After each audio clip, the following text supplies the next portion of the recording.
అందరికీ good evening, నమస్తే, welcome to SNS channel. So ఇప్పుడైతే మనం వైజాగ్ ఎక్స్పో 2026లో అయితే ఉన్నాం. మరి ఇప్పుడు వెళ్ళబోయే ముందుకి అసలు అక్కడ లోపల ఏముంది, అసలు ఎలాంటివి ఉంటాయి, యమలోకం అంటే ఏంటి, ఎలా ఉంటుంది అనేది ఇప్పుడు మీరు వీడియోలో అయితే చూస్తారు. Stay tune.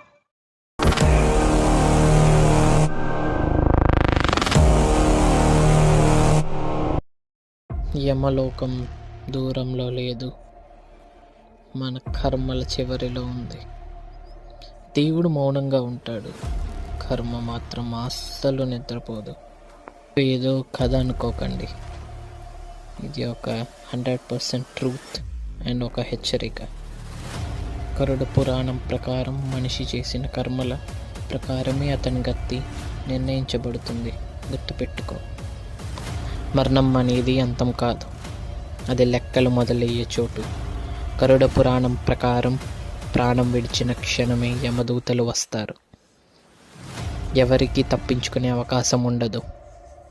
యమలోకంలో డబ్బు పనిచేయదు, పదవి పనిచేయదు. అక్కడ మాట్లాడేది ఒక్కటేరా, నీ కర్మ. ఇతరుల కన్నీళ్లతో నవ్వించిన వాళ్ళు, మోసం హింస చేసిన వాళ్ళు, వాళ్ళ కోసం అక్కడ వేరు వేరు యమశిక్షణలు సిద్ధంగా ఉంటాయి. గుర్తుపెట్టుకో ఈ విషయం. మంచి చేసిన వాళ్లకు అస్సలు భయమే ఉండదు, చెడు చేసిన వాళ్లకు క్షణం కూడా శాంతి ఉండదు.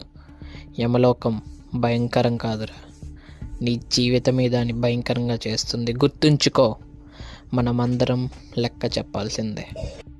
ఈరోజు నవ్వుతున్నావు కానీ రేపు యమలోకంలో అడుగుతుంది నీ జీవితం ఎలా గడిచింది.